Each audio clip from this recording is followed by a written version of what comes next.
Imagine this. It's 1963, and a group of criminals are about to stop a moving train. Their goal? To pull off one of the most audacious heists in history. And they plan to do it without firing a single shot. This is the story of Britain's great train robbery. On a quiet night in August, a Royal Mail train was making its routine journey through the English countryside. It was a train like any other, except for what was inside. Millions of pounds in used banknotes, destined for banks across the nation. Security was minimal. After all, it was just another overnight run. But someone had been watching this train. They had studied its route, its schedule, and its vulnerabilities for months.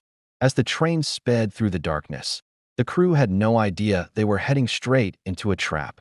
What happened next would shock the entire country, because what the gang had planned was something the railway had never seen before. The train was about to come to a dead stop, and the crew wouldn't know why until it was too late. So, how do you stop a 750-ton train without anyone suspecting a thing? This robbery didn't start with weapons, it started with knowledge. The gang knew the railway system inside and out. Instead of a dramatic chase, they used a simple trick. They found a signal light along the track and tampered with it, switching the green light to red. As the train approached, the driver saw the red signal and did exactly what he was trained to do. He slowed the train to a halt, thinking there was an issue on the line ahead. That pause, that moment of caution, was all the gang needed. In the eerie silence of the countryside, masked men emerged from the shadows. They swarmed the engine, overpowering the driver and his crew in minutes. The train was now theirs. But what they stole wasn't just cash, it was a piece of history. The sheer scale of their haul would make headlines around the world. The amount they stole stunned Britain. The gang escaped with £2.6 million. In today's money, that's worth over $50 million. They worked with incredible speed and precision. No alarms went off. No police were called. They unloaded 120 mailbags filled with cash, loaded them into their getaway vehicles, and simply vanished into the night. For a moment, it was the perfect crime. The country woke up to the news of a ghost robbery. The police had no leads, no witnesses, and no idea where the robbers or the money had gone. The gang had seemingly pulled off the impossible. But as they celebrated their victory in hiding, one single decision they made would lead to their downfall and destroy everything they had worked for.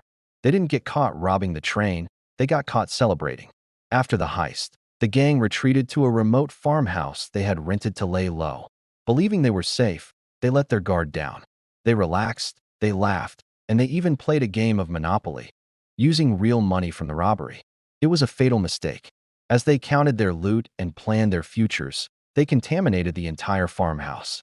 They left fingerprints on the Monopoly board, on bottles, on everything they touched.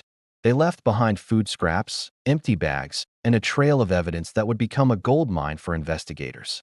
They thought they were invisible, but they had unknowingly created a perfect map leading straight to them. And the police were already closing in. Greed doesn't scream, it whispers. And in the quiet of that farmhouse, the whispers of their own carelessness grew louder. Acting on a tip-off about the farmhouse, the police arrived to find it abandoned. But the robbers had left behind all the proof they needed. The fingerprints scattered across the property were a jackpot for forensics. One by one, the gang members were identified and arrested. The media frenzy was intense as the faces behind the audacious crime were revealed. Most of them were sentenced to decades in prison, with some receiving sentences as long as 30 years. And the money? The vast majority of the £2.6 million was never recovered, disappearing along with the few gang members who managed to evade capture for a time. The Great Train Robbery became legendary, not because it was a perfect success, but because it was a masterfully planned crime that was ultimately undone by simple human error. This is Hidden Zero. Nothing stays hidden. Thanks for watching. Follow for more.